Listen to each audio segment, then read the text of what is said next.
Hello friends. आज हम लोग लर्निंग लैंग्वेज और लर्निंग थ्रू लैंग्वेज पढ़ेंगे। ये सुनने में एक जैसा ही लगता है कि लर्निंग लैंग्वेज और लर्निंग थ्रू लैंग्वेज, बहुत लोग सोचते हैं कि एक ही चीज़ है, लेकिन आप यहाँ देखेंगे डिफरेंस। लर्निंग लैंग्वेज मतलब किसी भाषा को सीखना, और लर्निंग थ्रू लैंग्वेज का मतलब हुआ किसी भाषा के थ्रू, किसी भाषा के जरिए सीखना कुछ। तो हम इन दोनों में अंतर को स्पष्ट करेंगे आगे। तो लैंग्वेज क्या है? लैंग्वेज हम जानते हैं कि language is a shared code of verbal codes. मतलब क्या है कि कोड्स होता है, जो भी हम बोलते हैं उसमें कुछ कोड्स होते हैं जिसको हम शेयर करते हैं दूसरे के साथ। तो ये मौखिक कोड है जिसको हम साझा करते हैं, एक दूसरे से साझा करते हैं तो लोग हमारी बात को समझते हैं। तो भाषा सीखना, लर्निंग लैंग्वेज क्या है? ये शेयर्ड रिस्पॉन्सिबिलिटी है। किसकी किसकी? टीचर की, पेरेंट की, कम्युनिटी की। कोई भी भाषा जब हम सीखते हैं तो उसमें सभी का योगदान होता है, शिक्षक का, माता पिता का, समुदाय का। तो language learning is the teaching about. Language को सीखना क्या है? लैंग्वेज के बारे में जानना, उसका प्रयोग, उसका उपयोग जानना, उसके स्पीकर को जानना, उसका स्ट्रक्चर कैसा है, उसकी संरचना कैसी है, इसको जानना। इस उम्मीद से जानना कि student will learn enough actually be able to speak the target language.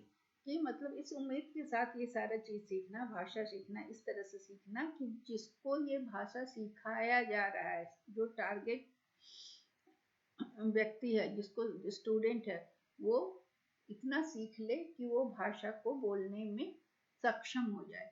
तो लैंग्वेज एक्विजिशन, भाषा का जो अधिग्रहण होता है, जो बच्चा सीखता है या भाषा को जो अधिग्रहण करता है, इन इट्स करेंट सेंस, अपने वर्तमान अर्थ में क्या बताता है कि tries to expose the student to target language in meaningful ways. इसका मतलब क्या है कि भाषा का जो अधिग्रहण है, इस भाषा सीखना जो है, इसका मतलब क्या है कि जो छात्र है वो जो लक्ष्य भाषा है, जो लैंग्वेज वो सीखना चाहता है, जो उसका टारगेट लैंग्वेज है, उसको इस तरह से सीखे कि वो लैंग्वेज के वास्तविक उपयोग करने के लिए भाषा की संरचना को सीख पाए। उपयोग करते हुए वो इस तरह से सीखे कि भाषा का प्रयोग करते हुए वो लैंग्वेज की स्ट्रक्चर, किस तरह से वो भाषा बनी है, ये सीख पाए। तो लैंग्वेज का है कि जब आपको भाषा आती है, या भाषा में होने का मतलब कि आप क्या हैं, इस आपको भाषा आती है, इसका मतलब कि आप इसमें सक्षम हैं कि आप दूसरे को, आपको, आपकी बात को दूसरे समझ सकें, या आप दूसरे से कम्युनिकेट कर सकें, इस तरह से संवाद कर सके दूसरे से कि दूसरे लोग आपको समझ सके। क्योंकि भाषा तब अधिक शक्तिशाली हो जाती है, लैंग्वेज बिकम्स मोर पावरफुल, जबकि ज़्यादा लोग आपकी भाषा को समझ पाते हैं। और नहीं तो केवल आपके जो क्लोजेस्ट लोग हैं, जो नज़दीकी लोग हैं, वो समझ पाते हैं। तो आपका व्यापक समुदाय में आप नहीं समझे जाते। जैसे छोटा बच्चा है, जो बहुत छोटा बच्चा होता है, कुछ बातें बोलता है जो केवल उसकी माँ ही समझ पाती है, वही बताती है कि वो क्या कहना चाह रहा है। तो क्या होता है कि वो ज़्यादा लोगों के बीच फिर वो उसका एक्सेप्टेंस नहीं होता, क्योंकि लोग उसकी भाषा को समझ नहीं पाते। तो इसलिए जब आपकी भाषा तब पावरफुल मानी जाएगी जब आप, ज़्यादा लोग आपकी भाषा को समझ पाए, आपकी बात को समझ पाए। तो ये पावर कब बढ़ता है? भाषा का पावर कब बढ़ता है? जब आप अधिक लोगों से, अधिक अलग अलग कारणों से, अलग अलग मैटर पे लोगों से आप बात कर सकें। तो जितने अधिक मैटर पर आप बात कर सकेंगे, जितने अधिक लोगों से बात कर सकेंगे, तो आपका लैंग्वेज उस समय पावरफुल हो जाएगा, क्योंकि आप अपनी भाषा के जरिए उतने लोगों को एड्रेस कर सकते हो, उनसे बात कर सकते हो, कम्युनिकेट कर सकते हो। तो लैंग्वेज क्या करता है? हमें अपनी फीलिंग्स, अपने थॉट को एक्सप्रेस करने में मदद करता है। और यह केवल हमारी प्रजाति के लिए ही अद्वितीय है, क्योंकि हम इसके द्वारा अपने आइडियाज़ को, अपने रीति रिवाजों को प्रकट कर सकते हैं, व्यक्त कर सकते हैं। तो विदेशी भाषा को सीखने से हम क्या होता है कि हम उनके, जब हम फॉरेन लैंग्वेज को सीखते हैं तो हम उनकी संस्कृति से परिचित होते हैं, उनके रहन सहन को समझते हैं, उनके विचारों को, उनके थॉट को, मतलब हम क्या, विदेशी भाषा की किताब जब पढ़ते हैं, वहाँ की फिलोसफी को पढ़ते हैं, वहाँ के साइंस को पढ़ते हैं, तो इससे क्या होता है कि हम उनके विचारों से अवगत होते हैं, हमारा नॉलेज ब्रॉडन होता है। लैंग्वेज लर्निंग क्या है? यह एक सक्रिय प्रक्रिया है, एक्टिव प्रोसेस है, जो कि जन्म से शुरू होकर पूरे जीवन चलती रहती है। तो हम छात्र जो हैं वो लैंग्वेज कैसे सीखते हैं? जब वो इसे अपने भावों को, अपने विचारों को, अपने अनुभवों को संप्रेषित करने के लिए, दूसरे तक पहुंचाने के लिए प्रयोग करते हैं, तब भाषा वो सीखते हैं और भाषा का उपयोग करते हैं। परिवार के सदस्यों के साथ और दोस्तों के साथ संबंध स्थापित करते हैं और अपनी दुनिया को और बढ़ाते हैं, व्यापक करते हैं, अपनी दुनिया को समझते हैं और उसको व्यवस्थित करने की कोशिश करते हैं। तो लैंग्वेज लर्निंग जो है, भाषा सीखने से वो मस्तिष्क की प्लास्टिसिटी और नई जानकारी को कोड करने की क्षमता में बढ़ावा होता है। तो ये ब्रेन की प्लास्टिसिटी क्या होती है? प्लास्टिसिटी क्या है? फ्लेक्सिबिलिटी है ब्रेन का, एबिलिटी टू बेंड है, किसी भी चीज को सीखने के लिए मुड़ना, उस तक झुकना, उसको समझना। तो ये रिसर्चर्स ने ये पाया कि लैंग्वेज एक्विजिशन जो है, भाषा अधिग्रहण जो है, वो ब्रेन की प्लास्टिसिटी को बढ़ाता है और सीखने की क्षमता को भी बढ़ाता है। क्योंकि जब हम किसी भाषा को सीखते हैं तो उसके शब्द, उसकी तरफ हमारा झुकाव होता है, तो ब्रेन का एबिलिटी टू बेंड जो है या फ्लेक्सिबिलिटी है, वो उधर बढ़ता है। तो प्लास्टिसिटी क्या है? या फ्लेक्सिबिलिटी है या एबिलिटी है, किसी भी वस्तु के मुड़ने की क्षमता, मतलब किस तरफ आपका झुकाव होता है। कहा, इसका एग्जाम्पल है प्लास्टिसिटी का, किस एक प्रोटीन के टुकड़े पर आप कितना चारों ओर कितना घूम सकते हैं। मतलब क्या है कि यह प्लास्टिसिटी जो है वो किस तरह की क्षमता है आप में किसी भी परिस्थिति में खुद को ढालने की, अडॉप्ट करने की, और वैसी एबिलिटी जो कि आपके सेंट्रल नर्वस सिस्टम जो है वो, जिसमें वो वैकल्पिक मार्ग ढूंढ सकता है, किसी भी कार्य को करने के लिए अल्टरनेटिव पाथवे को ढूंढ सकता है, या किसी भी मोटर स्किल या सेंसरी परसेप्शन के लिए वो जो आपके ब्रेन की एबिलिटी है, वो किसी भी परिस्थिति में खुद को चेंज करे और अडाप्ट कर सकता है।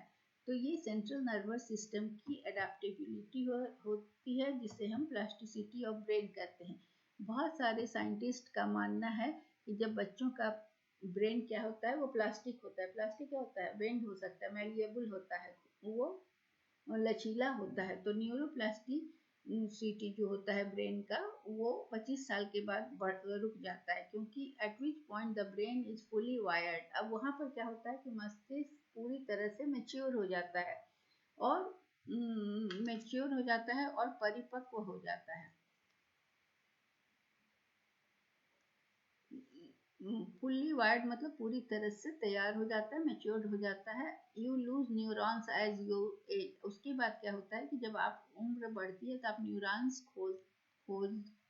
खोते चले जाते हैं। तो आपका क्या है कि फिर आपके ब्रेन में उसका डाउनहिल शुरू होता है, मतलब वो फिर नीचे की ओर बढ़ने लगता है। जैसे जैसे आप न्यूरॉन्स को खोते हैं तो आपकी प्लास्टिसिटी या न्यूरोप्लास्टिसिटी कम होती जाती है। बच्चे का ब्रेन जो होता है वो मोर प्लास्टिक होता है, ज़्यादा मैलिएबल होता है, ज़्यादा लचीला होता है बड़ों की अपेक्षा, क्योंकि particular area are starting to form. क्योंकि उस समय कुछ कुछ भाग, विशेष क्षेत्र उसके ब्रेन में बनना शुरू होते हैं, जैसे लैंग्वेज का एरिया बनना शुरू होता है। इसलिए बच्चे का जो ब्रेन है वो बहुत सेंसिटिव होता है लैंग्वेज लर्निंग में। इसीलिए बच्चे बचपन में बहुत सारी भाषाओं को सीख लेते हैं, वो सीख सकते हैं, 2 या 3 4 भाषा को सीख सकते हैं। और ये जो है, ये कब शुरू होता है? ये भ्रूण अवस्था में, जब वो माता के गर्भ में होते हैं तभी से शुरू होता है और ये वयस्क होने तक जारी रहता है। टीचर और स्टूडेंट्स जो है वो स्पोकन और रिटन लैंग्वेज का यूज करते हैं, छात्र भी और शिक्षक भी, एक दूसरे से बात करने के लिए, या तो बोलकर या तो लिखकर छात्र देते हैं, टीचर उन्हें पढ़कर जांचते हैं। तो या तो टॉक को प्रेजेंट करते हैं, बोलकर अपनी बात को प्रस्तुत करते हैं, लर्निंग प्रोसेस में लगे रहते हैं, फिर कोई भी एकेडमिक कंटेंट को लिखकर प्रेजेंट करते हैं, लर्निंग को असेस करते हैं टीचर, या नॉलेज और अपने स्किल को, ज्ञान और कौशल को प्रदर्शित करते हैं। क्लासरूम का माहौल को बनाते हैं, इन सब में लैंग्वेज का प्रयोग होता है, या तो रिटन या तो स्पोकन लैंग्वेज का। इसके अलावा स्टूडेंट्स क्या करते हैं, वो जो भी छात्र सीखते हैं वो लैंग्वेज होता है, तो वो क्या क्या सीखते हैं, they learn to read, they learn to read, write, ये एकेडमिक हो गया। और कभी कभी they learn discourse of academic discipline, मतलब कि जो एकेडमिक सब्जेक्ट हैं या अलग अलग क्षेत्र हैं शिक्षा के, उसमें एकेडमिक लैंग्वेज का वो क्या करते हैं, डिस्कोर्स करते हैं, मतलब प्रवचन देते हैं या प्रवचन सुनते हैं या जानते हैं या उसके बारे में प्रवचन देते हैं, वो बताते हैं, डिस्कस करते हैं, लेक्चर देते हैं। तो इस ये कहता है लैंग्वेज, एकेडमिक लैंग्वेज और लिटरेसी। जब वो अपनी विभिन्न फैकल्टीज के बारे में रिटन लैंग्वेज में या स्पोकन लैंग्वेज में प्रेजेंट करते हैं, तो लैंग्वेज डेवलपमेंट जो होता है, भाषा का जो विकास होता है, ये किसकी रिस्पॉन्सिबिलिटी है, टीचर की रिस्पॉन्सिबिलिटी है, क्योंकि बच्चा घर में तो मदर टंग सीख के आता है, बाकी की भाषा वो स्कूल में आकर सीखता है, तो ये टीचर की जिम्मेदारी है। और यह एक general language is general and generic and communicative phenomena, मतलब यह है कि ये सामान्य है और संचारी भाषा, एक दूसरे से बात करने की भाषा है। हॉलिडे के बारे में हमने पढ़ा था, तो हॉलिडे ने फंक्शन बताया था लैंग्वेज का, तो उन्होंने कहा कि भाषा और एजुकेशन में 3 तरह का ह्यूरिस्टिक कैटेगरी है। ह्यूरिस्टिक का मतलब क्या है कि जब आप अपने नॉलेज को प्रीवियस नॉलेज के साथ जोड़ते हो या कुछ नया सोचते हो या कुछ ट्रायल एंड एरर से सीखते हो या करके सीखते हो, that is known as heuristic category.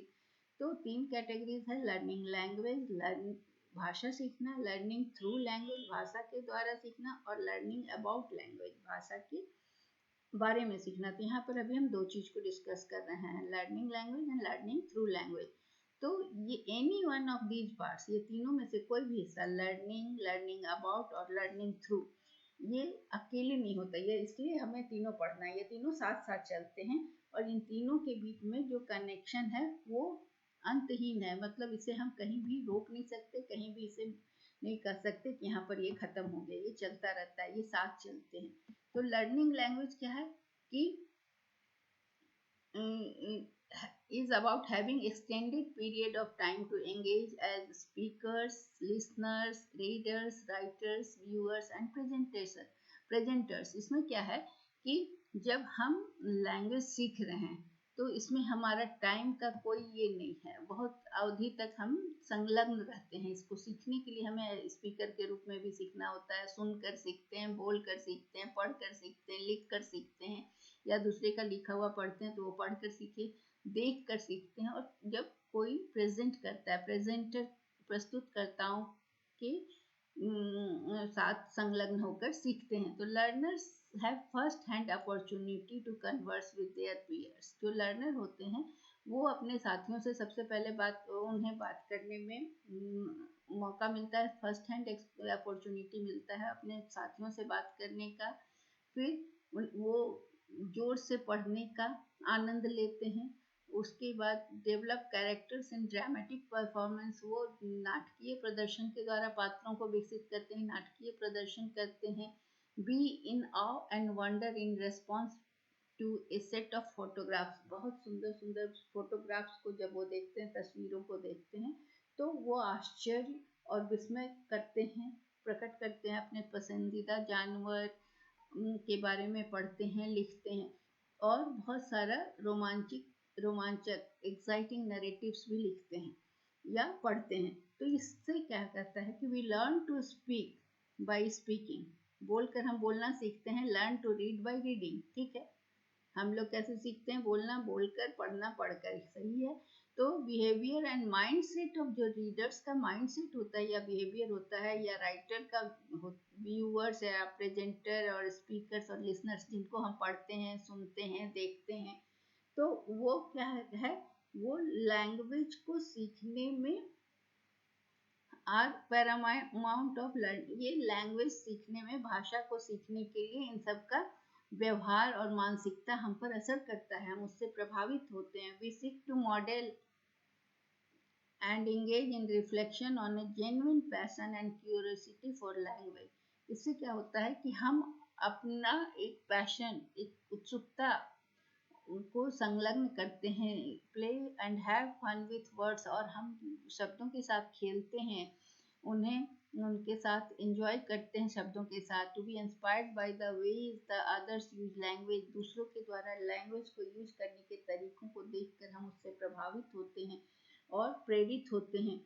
और इसके बाद हम लिटरेचर के जो है लिटरेचर के धन खजाने में डूब जाना चाहते हैं। मीडिया में डायलॉग्स को सुनकर सीखने के लिए उन सब में हम डूब जाते हैं। तो इसके लिए इतना कुछ करने के लिए हमें क्या चीज़ की आवश्यकता होती है? Time and space. तो हम कहाँ कहाँ से सीख लेते हैं? तो हम स्पीकर्स, प्रेजेंटर्स, व्यूअर्स, लिसनर्स सबको सुनते हैं, देखते हैं, पढ़ते हैं और उनके तरीकों को देखते हैं, और उसके बाद उनकी बातों को सुनकर हमें वर्ड्स के लिए पैशन होता है, लैंग्वेज के लिए क्यूरियोसिटी होती है। इससे हम क्या होता है कि उन सब के शब्द के भंडार में हम ओतप्रोत हो जाते हैं और हमें अधिक सीखने का मौका मिलता है। इसलिए हमारी उत्सुकता और हमारी जिज्ञासा हमें लैंग्वेज सीखने के लिए प्रेरित करती है। शुरुआत के दिनों में क्या होता है, बच्चे जो बोलते हैं वो दोनों सीखते हैं, बोलने वाली और लिखने वाली भाषा। उसके बाद वो बाद में फिर जटिल ग्रामर को सीखते हैं, शब्दावली बढ़ाते हैं और कम्युनिकेटिव कॉम्पिटेंस को डेवलप करते हैं। उसके बाद जो भी बोली जाती है भाषा और जो भी लिखी जाती है उसकी समझ पैदा करते हैं, उसको समझते हैं और उसे वो एक्सप्रेस करने का तरीका सीखते हैं। तो इस तरह से स्पोकन लैंग्वेज और इंस्ट्रक्शनल प्रोग्राम क्या करता है कि बहुत तरह के ये जो कार्यक्रम होते हैं ये विभिन्न शैली और भाषा को समझने के अवसरों को प्रदान करते हैं और उस पर जोर देते हैं। तो जब लिखित भाषा के संबंध में कहा जाता है कि बच्चों को क्या होता है कि क्लास में छोटे बच्चों को कुछ अवसर प्रदान किया जाता है जिसमें कि वर्णमाला के प्रतीक होते हैं, जैसे कि जो भी वर्णमाला है उसके तस्वीरों के द्वारा या सिंबल के द्वारा उन्हें सिखाया जाता है। फिर ग्राफोफोनेमिक रिलेशनशिप, मतलब ग्राफ लेटर का जो लेटर होता है उसे ग्राफो के फोनीम हुआ उसका उच्चारण, तो लेटर और उसका साउंड का क्या रिलेशनशिप है ये उन्हें सिखाया जाता है बच्चों को। फिर बेसिक साइट वोकेबलरी, और उसमें क्या है कि देखकर वो कुछ शब्दों का ज्ञान प्राप्त करते हैं, वोकेबलरी उनका बढ़ता है। उसके अलावा कॉम्प्रिहेंशन स्ट्रेटजीज, समझ की रणनीतियाँ उन्हें सीखने का अवसर प्रदान करती हैं। और बच्चों के लिए जो कहानियाँ बनी होती हैं, छोटे बच्चों के लिए डिजाइन की गई कहानियाँ भी बच्चों को पढ़ने की सुविधा देती हैं और इस तरह से वो लैंग्वेज को सीखते हैं और लैंग्वेज उनका बढ़ता है। तो the extent to which classroom for young children language learning should provide, class में बच्चों को भाषा सीखने के लिए किस हद तक चाइल्ड सेंटर्ड या टीचर सेंटर्ड निर्देशन प्रदान करना चाहिए। किस तरह का डायडेक्टिक मतलब होता है कि उपदेशात्मक नैतिक शिक्षा या उपदेशात्मक प्रवचन जिसको कहते हैं, किस तरह का प्रवचन देना चाहिए, बच्चों को प्रदान करना चाहिए ताकि बच्चे भाषा सीख सकें। जो लोग डायडेक्टिक अप्रोच को अपनाना चाहते हैं या उसके पक्ष में तर्क देते हैं, उनका मानना है कि बच्चे जिनका लैंग्वेज परफॉर्मेंस अपने साथियों से कम है तो उन्हें स्पष्ट निर्देश देने की आवश्यकता है ताकि वो अपने साथियों के बराबर हो सकें। तो ये जो हैं इस तरह के जो ऐसे बच्चों के लिए बोलने वाले हैं या इन जो अधिवक्ता हैं जो इस विषय पर अपनी राय प्रकट करते हैं, उनका कहना है कि होम, घर और कम्युनिटी का जो वातावरण है सभी बच्चों को भाषा के कुशल और प्रभावी उपयोगकर्ता नहीं बनाता, प्रोफिशिएंट नहीं बनाता है बच्चों को। सभी होम या कम्युनिटी का एनवायरनमेंट इसलिए उनका कहना है कि उन्हें कौन मदद कर सकता है इसमें, भाषा सीखने में?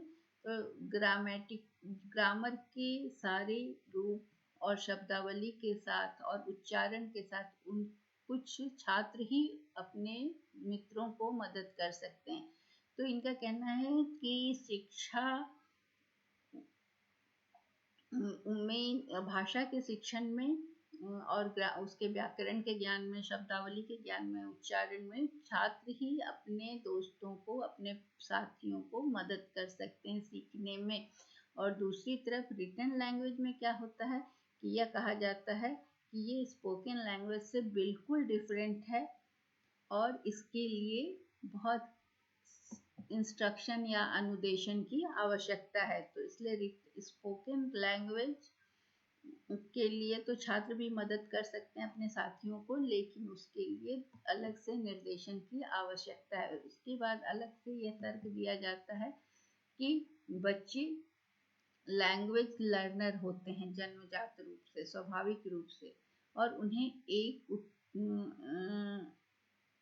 उत्तेजक और समृद्ध भाषा वातावरण प्रदान करने से उन्हें भाषा के विकास में, स्पोकन और रिटन भाषा के योग्यता का उनका विकास होता है। इसके लिए एक सही वातावरण का होना जरूरी है, क्योंकि बच्चों में स्वाभाविक रूप से लैंग्वेज सीखने की प्रवृत्ति होती है। लेकिन टीचर्स जो हैं वो निर्देशन देते हैं, और वो निर्देशन पूर्व तरीके से नहीं निर्धारित होने चाहिए। लेकिन इसमें ये कुछ लोगों का कहना है कि टीचर तो बच्चों को भाषा सीखने के लिए निर्देश देते हैं, लेकिन उनका मानना है कि यह निर्देश पूर्व निर्धारित नहीं होना चाहिए, बल्कि बच्चों की ज़रूरत और उनकी रुचियों के हिसाब से उन्हें नियत तय करना चाहिए और उस तरह से सिखाना चाहिए। पूर्व निर्धारित तरीके से न सिखाकर बच्चों की रुचियों और उनकी ज़रूरतों के हिसाब से उन्हें सिखाना चाहिए, क्योंकि हर बच्चे एक जैसा नहीं सीख सकते। इसलिए पूर्व निर्धारित कोई भी चीज़ ऐसी नहीं होनी चाहिए जो सब बच्चों पर लागू हो, क्योंकि हर बच्चे अलग अलग तरह से सीखते हैं, उनमें व्यक्तिगत विभिन्नता होती है और उनके सीखने की क्षमता भी अलग अलग होती है। The learning of written language is not viewed as being much different from learning of spoken language. लिखित भाषा सीखने का और बोली जाने वाली भाषा सीखने में कोई विशेष अंतर नहीं है। इसलिए लर्निंग प्रोसेस स्पोकन लैंग्वेज और रिटन लैंग्वेज के लिए सेम ही होता है, उससे अलग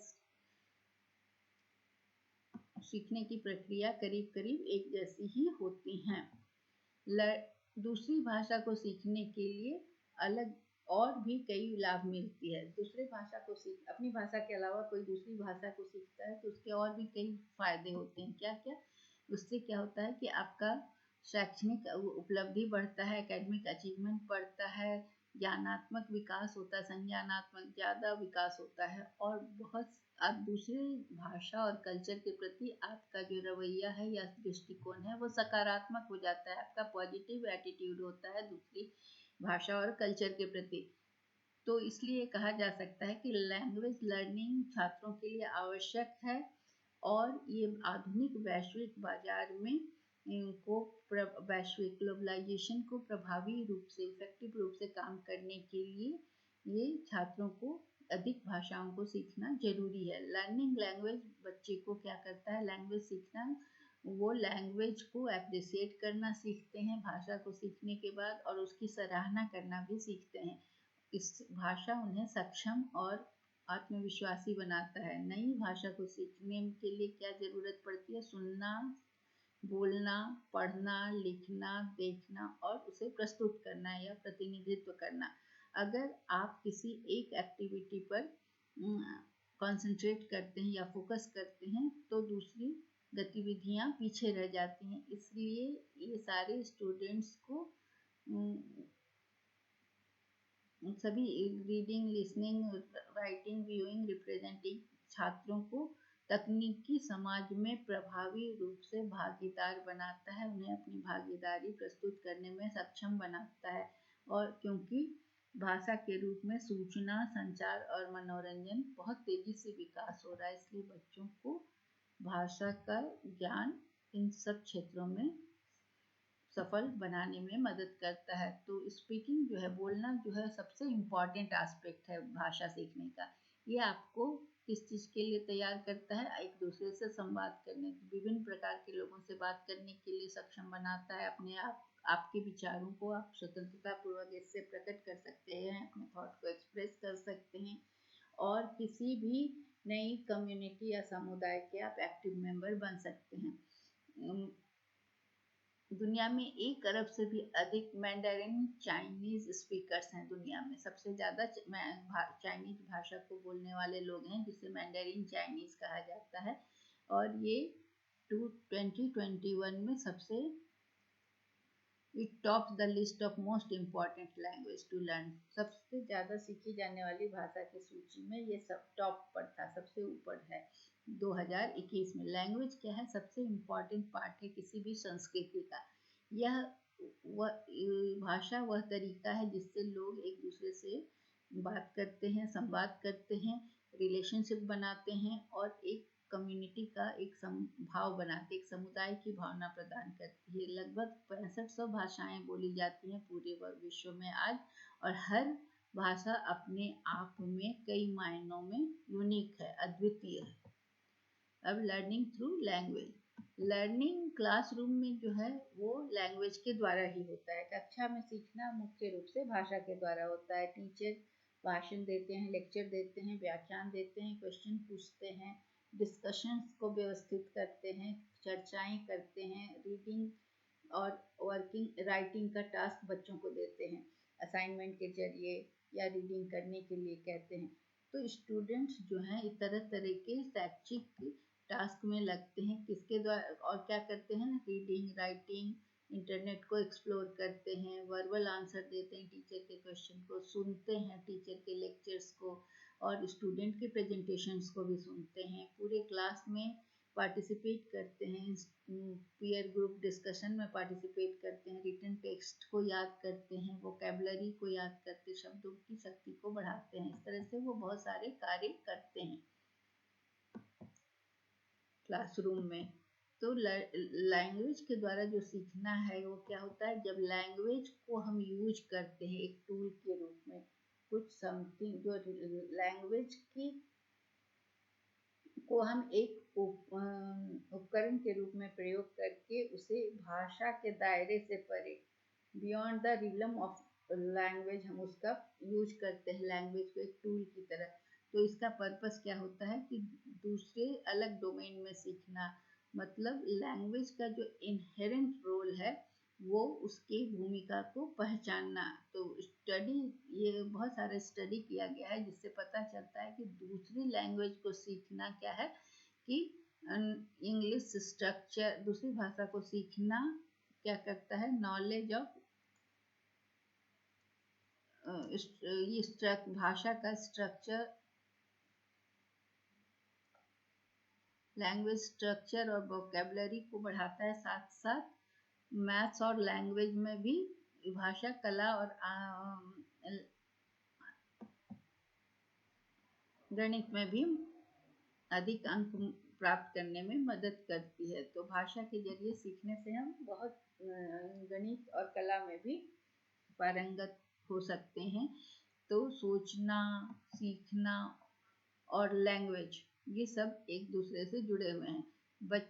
किंडरगार्टन से लेकर स्टूडेंट लैंग्वेज का प्रयोग करते हैं और उनको दुनिया में अपने इंद्रियों को बनाने और दुनिया में लाने में प्रयोग करते हैं। मतलब वो क्या करते हैं कि लैंग्वेज से वो सीखते हैं। सेंसेस, मेक सेंसेस का मतलब है कि वो किसी चीज़ को पहचानते हैं, किसी चीज़ को बताते हैं और उन्हें दुनिया के सामने लाते हैं। तो वो लैंग्वेज का प्रयोग करते हैं नए अनुभवों और ज्ञान को प्राप्त करने में, और वो नए ज्ञान और अनुभव को अपने पहले से जो उनके पास ज्ञान है उसके साथ जोड़ते हैं, पूर्व ज्ञान से जोड़ते हैं, और उसके बाद कनेक्शंस बनाते हैं, पूर्व ज्ञान से नए ज्ञान का कनेक्शंस बनाते हैं, और संभावनाओं का अनुमान लगाते हैं, एंटिसिपेट पॉसिबिलिटीज और आइडियाज पे वो अपने विचार प्रकट करते हैं। भाषा उन्हें एक सक्रिय रोल अदा करने में मदद करती है।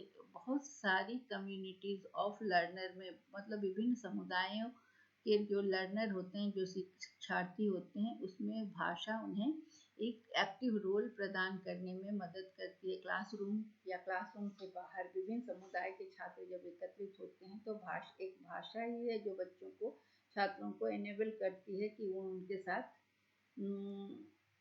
कम्युनिकेट करें, उनके साथ एक्टिव पार्टिसिपेशन करें। जैसे स्टूडेंट्स बोलते हैं, लिखते हैं, प्रतिनिधित्व करते हैं या सुनते हैं या दूसरे के आइडियाज़ को सुनते हैं, क्रिटिकल और क्रिएटिव थिंकिंग उनमें डेवलप होती है। क्रिटिकल थिंकिंग का मतलब किसी भी चीज़ को आंख मूंद कर वो नहीं मान लेते, उसकी वो सच्चाई को जानने की कोशिश करते हैं, कुछ अपने नए विचार देते हैं, किसी भी समस्या के कई समाधान सुझाते हैं। लर्निंग थ्रू लैंग्वेज अकर होता है। तो यही इस समय क्या होता है कि भाषा के द्वारा सीखना तब होता है जब वो रिफ्लेक्ट करते हैं अपने आइडियाज़ को, कुछ नया क्रिएट करते हैं, किसी चीज़ का विश्लेषण करते हैं और फिर विश्लेषण करने के बाद उसका संश्लेषण करते हैं। तो विश्लेषण मतलब हुआ किसी भी चीज़ को अलग छोटे छोटे पार्ट्स में बांट कर उसका अध्ययन करना, फिर सबको एक साथ संश्लेषित कर कंक्लूजन निकालना, इसकी कॉल्ड सिंथेसिस। तो किसी क्लासरूम लैंग्वेज प्रैक्टिस, एक क्लासरूम का लैंग्वेज प्रैक्टिस है स्कैफोल्डिंग, जिसको कि मचान कहते हैं। ये वाइगोत्स्की के द्वारा दिया गया वर्ड है।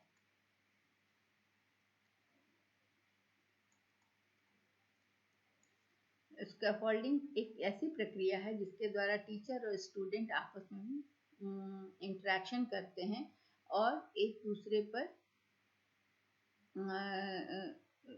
by building on each other's immediately previous statement और utterance, और एक दूसरे के द्वारा कही गई बातों के आधार पर पहले या पिछले पहले की कई बातों या प्रेजेंट बात के आधार पर वो स्टेटमेंट बना देते हैं या बातचीत करते हैं। जैसे कि कोई स्टेटमेंट देने के बाद टीचर क्या करता है, स्टूडेंट से एक प्रश्न पूछता है जो कि स्टूडेंट को उसमें उद्देश्य होता है कि वो एकेडमिक टॉपिक को थोड़ा और बढ़ाकर उसका विस्तार से उसका वर्णन करे। तो स्टूडेंट क्या करता है, बिल्डिंग ऑन टीचर्स क्वेश्चन और कमेंट प्रोड्यूसेस ए स्टेटमेंट, टीचर के स्टेटमेंट के आधार पर एक स्टेटमेंट देता है जो कि और अधिक डिस्क्रिप्टिव होता है और अधिक विस्तार पूर्वक, वो या तो अधिक गहराई लिए होता है या तो जटिल होता है, या उसमें अंतर्दृष्टि के साथ एक बयान तैयार करता है, एक स्टेटमेंट तैयार करता है। टीचर फिर क्या करता है कि वो दूसरा क्वेश्चन पूछता है छात्र को ताकि उसकी लर्निंग और आगे बढ़ सके।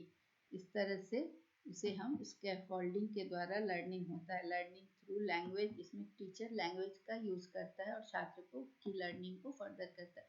तो ये वाइगोत्स्की के द्वारा ये शब्द कॉइन किया गया था, इंस्ट्रक्शनल स्कैफोल्डिंग। उसका वो किस चीज़ पर फोकस करता है, ये फोकस करता है कि टीचर का रोल और जो कि छात्रों के या शिक्षार्थियों के विकास में मदद करते हैं, जो शिक्षक और अन्य लोगों की भूमिका जो शिक्षार्थी के विकास में मदद करते हैं और उन्हें अगले चरण तक पहुंचने में हेल्प करते हैं। तो ये थ्योरी है कि जब कोई स्टूडेंट, किसी छात्र को सपोर्ट किया जाता है लर्निंग के समय, जब वो उन्हें कुछ मदद की आवश्यकता होती है कुछ नया सीखने में, तो वो क्या होता है कि उन्हें स्वतंत्र रूप से ज्ञान प्राप्त करने का एक बेहतर मौका दिया जाता है। जैसे बच्चे क्या करते हैं कि चलना सीखते हैं, कैसे चलना है ये सीखते हैं, तो वो क्या करते हैं, कैसे सीखते हैं, बड़े कपड़े को पकड़ कर चलना सीखते हैं या फिर किसी बड़े बच्चे का हाथ पकड़ कर चलना सीखते हैं जो उनको गाइड करता है। तो जब बच्चा इस तरह से सीखता है पकड़ कर या हाथ पकड़ कर या कपड़े पकड़ कर, तब तक जब तक कि उनमें ये अपने दम पर चलने का कौशल ना हो जाए, ताकत ना आ जाए, तब तक वो इस तरह से करता है। तो स्कैफोल्डिंग यही है कि टीचर तब तक बच्चों को मदद करते हैं सीखने में और आगे बढ़ने में, जब तक वो बच्चा अगले स्तर तक पहुंचने के लिए खुद समर्थ ना हो जाए, कॉम्पिटेंट ना हो जाए, वो उसमें वो स्किल डेवलप ना हो जाए, तब तक शिक्षक उसे मदद करते हैं।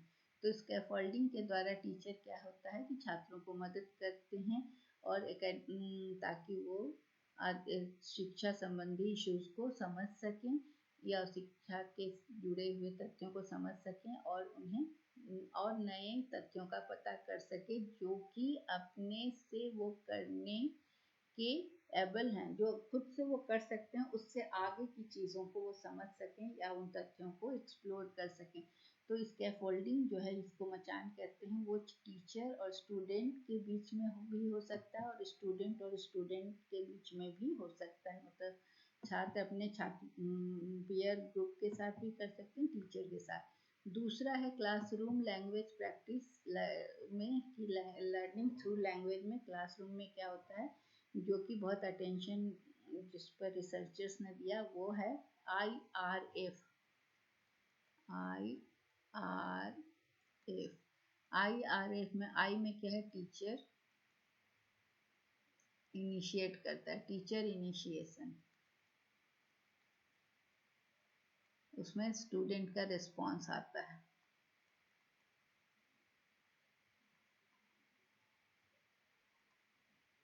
फिर टीचर का फीडबैक मिलता है।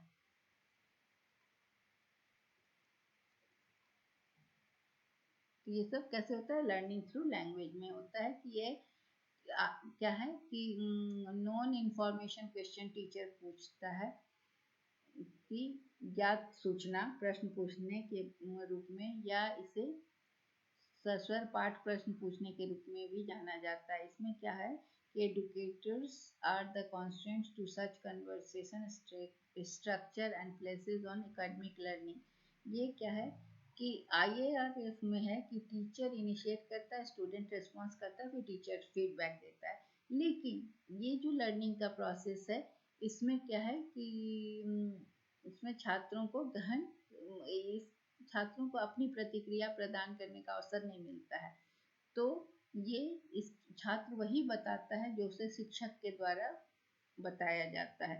तो इसमें कोई नया, वैसे ये बहुत पॉपुलर नहीं है क्योंकि इसमें कुछ बहुत नया ज्ञान प्राप्त नहीं करता। स्टूडेंट को ऐसे अवसर नहीं मिलते हैं कि वो किसी भी नए मुद्दे को तलाशे या नया स्पष्टीकरण तलाश करे या डिबेट करे किसी इशू पर। तो टीचर हमेशा टॉपिक जनरेट करता है इसमें, और स्टूडेंट को यह अवसर नहीं प्रदान किया जाता है कि वो क्वेश्चन पूछे।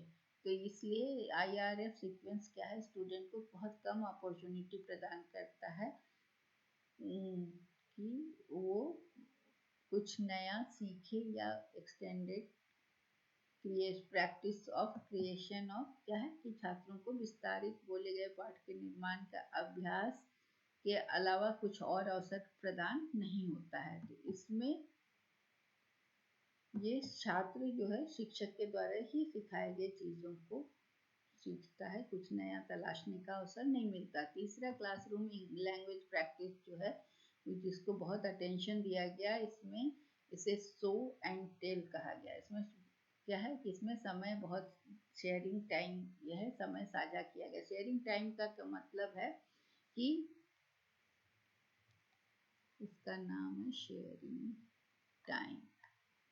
ये क्या है, शेयरिंग टाइम क्या है कि एक ऐसा अवसर प्रदान करता है छोटे बच्चों को जिसमें कि उनमें नरेटिव परफॉर्मेंस स्किल को डेवलप करना, मतलब कि कथ्यात्मक प्रदर्शन, कथा कहना, टॉपिक कोहेरेंस, उसमें क्या क्या चीज़ है कि वो विषय की सुसंगतता है, फिर घटनाओं का क्रम है, सीक्वेंस है, फिर नरेटिव इवेंट को की संरचना करना और नरेटिव को एक ऑडियंस तक एडजस्ट करना। इसमें क्या है कि रिसर्च बताता है कि किस तरह से स्टूडेंट किसी भी कथा का निर्माण करते हैं। जब शेयरिंग टाइम दिया गया बच्चों को टाइम शेयर करने के लिए, तो उसमें बच्चे कथा करते हैं और नरेटिव प्रैक्टिस बच्चों का होता है। इसमें ये कथा कहाँ से भी ला सकते हैं, वो कथा प्रथा घर के भी हो सकते हैं, समुदाय का भी हो सकता है, जो कि बच्चे आपस में फिर शेयर करते हैं। तो ये लैंग्वेज के जरिए बच्चे सीखते हैं। तो इसलिए learning language and using language to learn is at the core of educational activity. So that's all about learning language and learning through language. Thank you.